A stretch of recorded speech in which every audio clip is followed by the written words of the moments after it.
आज बानाबो केशर पेस्ता आइसक्रीम। আসসালামু আলাইকুম এভরিওয়ান, সবাই কেমন আছো? আশা করি ভালোই আছো। আজ আমার শরীরটা একটু খারাপ, প্রচণ্ড ঠান্ডা লেগেছে, গলার অবস্থা খুবই খারাপ, গলায় প্রচণ্ড ব্যথা, হালকা জ্বর আছে। আমি জেসমিন, চলো শুরু করি।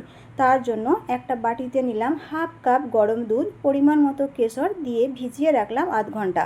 তারপর একটা কড়াইয়ে রুম টেম্পারেচারে থাকা 2 কাপ নিয়ে নিলাম লিকুইড দুধ, কেশর ভেজানো দুধটা দিয়ে দিলাম। তারপরে দিলাম 4 টেবিল চামচ মিল্ক পাউডার, 2 টেবিল চামচ কর্নফ্লাওয়ার। গ্যাস কিন্তু অন করিনি। খুব ভালোভাবে সমস্ত উপকরণগুলো মিশিয়ে নেবার পরে গ্যাস অন করলাম। মিডিয়াম আঁচে আমাদের আস্তে আস্তে নাড়তে হবে, নাড়তে নাড়তে গাঢ় হয়ে যাবে। গাঢ় হয়ে যাবার পরে অন্য একটা পাত্রে ঢেলে নিয়ে রুম টেম্পারেচারে ঠান্ডা করে নর্মাল ফ্রিজে 1 ঘন্টা ঠান্ডা করতে হবে মিশ্রণটা। একটা পাত্রে দিয়ে দিলাম বরফ, বরফের ওপরে আর একটা পাত্র বসিয়ে দিলাম। ওই পাত্রতে দিয়ে দিলাম ঠান্ডা হুইপ ক্রিম। হুইপ ক্রিমটা আমি ইলেকট্রিক বিটারের সাহায্যে বিট করে নিলাম। তারপরে ওই ঠান্ডা মিশ্রণটা আমি দিয়ে দিলাম, যেটা আমি বানালাম।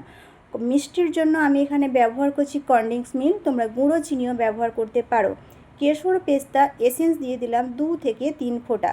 তারপরে দিয়ে দিলাম 2 ফোঁটা ইয়েলো ফুড কালার, 1 ফোঁটা গ্রিন ফুড কালার। সমস্ত উপকরণগুলো আমি ইলেকট্রিক বিটারের সাহায্যে খুব ভালোভাবে বিট করে নিলাম।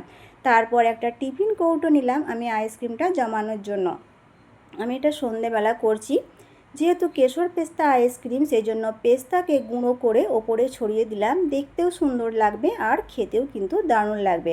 খুব ভালোভাবে পেস্তা গুঁড়োটা দেবার পরে আমি এখানে দিয়ে দিলাম অল্প একটু কেশর।